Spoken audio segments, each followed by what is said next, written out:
आदत के कारण लोग जितने कार्य करते हैं उतने विवेक के कारण नहीं करते हैं। इसलिए हमें हैबिचुएटेड होना है और अध्ययन को अपनी आदत बना लेनी है, अपनी हैबिट बना लेनी है। जी हाँ, आज ऑनलाइन क्लास में मैं हूँ आपके सामने डॉक्टर मनीष कुमार शशि। अब आज की जो समस्या है उसको हम लोग समझने का प्रयास करते हैं। हमारी समस्या क्या है आज की? प्लेटो के अनुसार प्रकृतिवाद की जो संकल्पना है उसे आज हम लोगों को इस ऑनलाइन क्लास में समझने का प्रयास करना है। हम लोग समझते हैं कि प्लेटो के अनुसार प्रकृतिवाद का जो अर्थ है, उसकी परिभाषाएं हैं, वो क्या है। आधुनिक समय में भौतिकवाद शब्द का स्थान प्रकृतिवाद शब्द ने ले लिया है।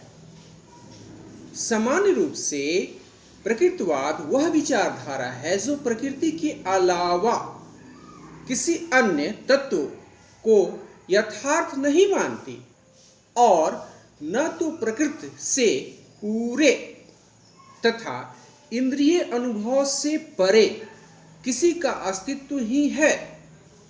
प्रकृति के ऊपर कोई व्यक्ति अथवा ईश्वर नहीं है।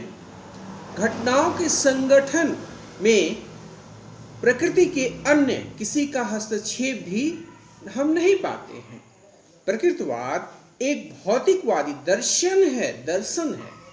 यह प्रकृति को मूल तत्व मानता है और यह स्वीकार करता है कि इस संपूर्ण ब्रह्मांड की रचना का कर्ता और कारण वह प्रकृति ही है। वास्तव में देखा जाए तो प्रकृति क्या है? तो इसका उत्तर यही हो सकता है कि प्रकृति स्वयं में एक जटिलता है, कॉम्प्लेक्स है, जिसकी व्याख्या करना कठिन है। यो भी हम कह सकते हैं कि प्रवृत्ति का अर्थ उस सूचना से किया जाता है जो स्वाभाविक रूप से विकसित होती है और जिसके निर्माण में मनुष्य का कोई लक्ष्य नहीं होता, जैसे चंद्रमा, सूर्य, तारे, पहाड़, समुद्र, नदियां, वनस्पति, बादल, वर्षा, जीव जंतु एटसेट्रा। विद्वानों द्वारा प्रकृतिवाद की अनेक परिभाषाएं हमारे सामने हैं। जेम्स वाट के शब्दों में प्रकृतिवाद वह विचारधारा है जो प्रकृति को ईश्वर से अलग करती है और आत्मा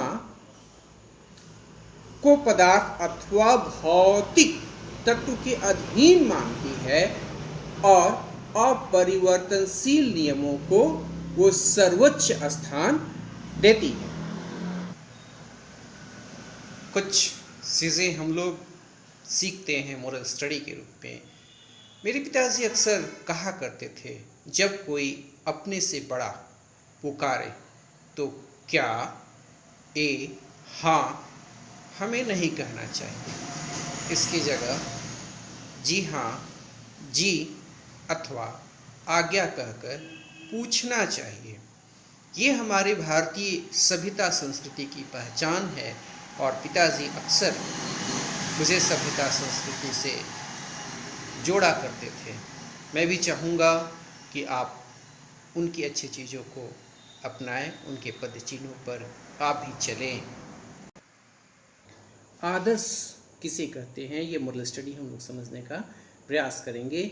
आदर्श विहीन मनुष्य मल्लारहित जहाज जैसा होता है।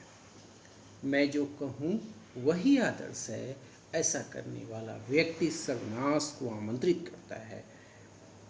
ये तो मोरल स्टडी की बात है। अब हम लोग प्लेटो के अनुसार जो प्रकृतिवाद के मूलभूत सिद्धांत हैं उसे समझने का सार्थक प्रयास करते हैं।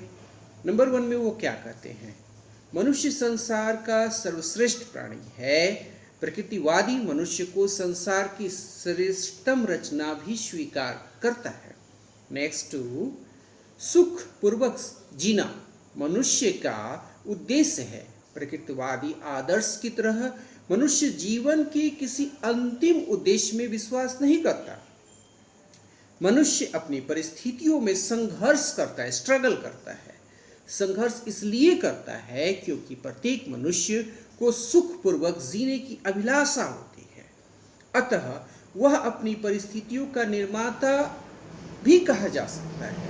ये सारी चीज़ें होती हैं और संसार और वर्ल्ड को हम कैसे समझते हैं? संसार के अन्य प्राणियों की अपेक्षा अधिक सुख प्राप्त कर लेता है, और सुख का भोग का अर्थ है आत्मरक्षा और इंद्रियों की संतुष्टि। प्रकृतिवादी इससे परे कोई अन्य संसार नहीं मानते। प्रकृतिवादी इसी भौतिक संसार को सत्य मानता है।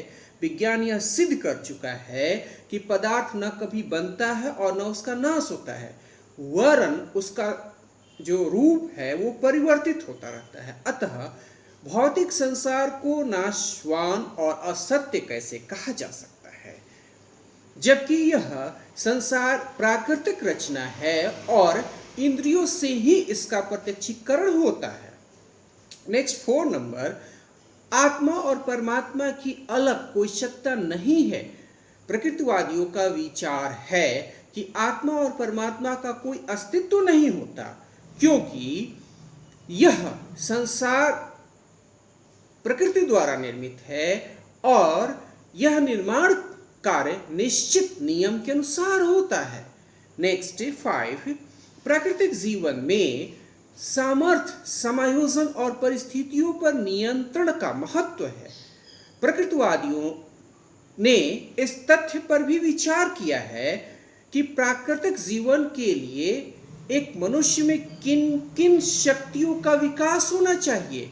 मनुष्य में जीवन रक्षा का सामर्थ्य होना चाहिए और फिर अपने प्राकृतिक पर्यावरण में समायोजन करने की शक्ति भी होनी चाहिए, और इसके साथ ही परिस्थितियों पर नियंत्रण, कंट्रोल रखने की पावर भी होनी चाहिए, शक्ति होनी चाहिए।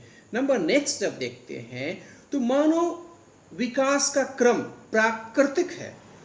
जीव विज्ञानवादी प्रकृतिवाद के अनुसार मनुष्य का विकास निम्न प्राणी से उच्च प्राणी के रूप में हुआ है, क्योंकि वे विकास सिद्धांत में विश्वास रखते हैं।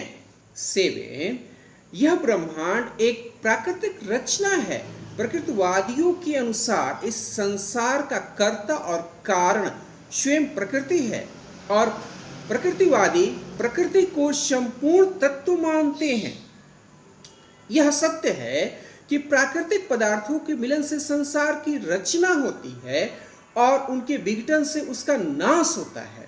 यह मिलन और विघटन कुछ नियमों के अनुसार होता है।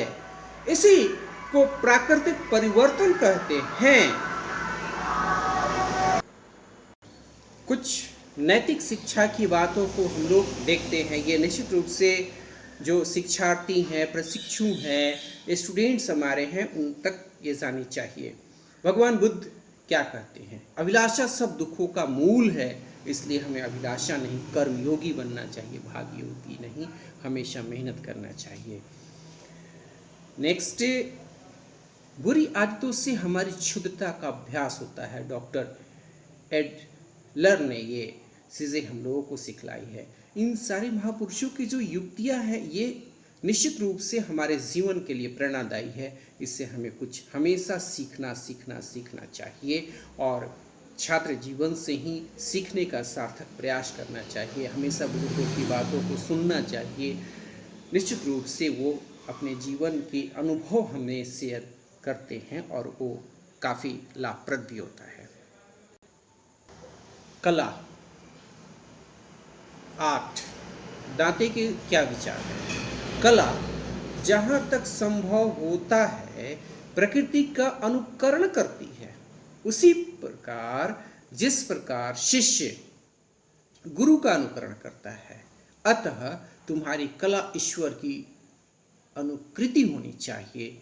यह हमें ध्यान रखना चाहिए, और यही विद्वत दांते का स्टेटमेंट है, जो कि आज भी लॉजिकली परफेक्ट है और हमेशा हमें कुछ सिखाता है कि हम कैसे आगे की तरफ बढ़ते जाए, कैसे जीवन की बुलंदियों को सूझे, ये हमें हमेशा सीखना होता है। अब आज की क्लास को हम लोग वाइंड अप करना चाहेंगे। यदि क्लास की बातें आपको अच्छी लगती हैं तो इस ऑनलाइन वीडियो को आप अपने दोस्तों, परिचितों, रिश्तेदारों के फेसबुक, व्हाट्सएप, इंस्टाग्राम, ट्विटर पर निश्चित रूप से शेयर करें। अब ये क्लासेस फ्री ऑफ कॉस्ट है। आप इस चैनल को यदि सब्सक्राइब करते हैं तो आपको एक पैसा भी खर्च नहीं होगा। इसकी अच्छी बातों को आप अपने दोस्तों, परिचितों, रिश्तेदारों के साथ निश्चित रूप से शेयर करेंगे। ये इस क्लास के प्रति आपकी सच्चे आभार, प्रेम होंगे, ऐसी उम्मीद मैं करता हूँ। पिछले वीडियो को आपने 50 घंटे सुना है, ये इस चैनल के लिए एक गौरव की बात है और ये आपके सहयोग से ही संभव प्रतीत हुआ। श्रेष्ठ व्यक्ति कभी नहीं मर सकता। उसकी जो व्यक्तित्व और कृतित्व है वो सदा सदा सदा अमर होते हैं। जैसे मुंशी प्रेमचंद को आप ले लें, डॉक्टर राजेंद्र प्रसाद को ले लें, अधिवक्ता काशी प्रसाद जायसवाल को ले लें, गांधी जी को ले लें, विवेकानंद को ले लें, प्रथम प्रधानमंत्री नेहरू जी को ले लें। श्रेष्ठ व्यक्ति कभी नहीं मरता है, ये हमें निश्चित रूप से याद रखना चाहिए। इस चैनल को निश्चित रूप से आप सब्सक्राइब कर लेंगे, ये पूर्ण आशा है आपसे। अभी तक आपने ज़बरदस्त सहयोग दिया है। चलते चलते आज के ऑनलाइन क्लास को ओवर करना चाहता हूँ। जय हिंद।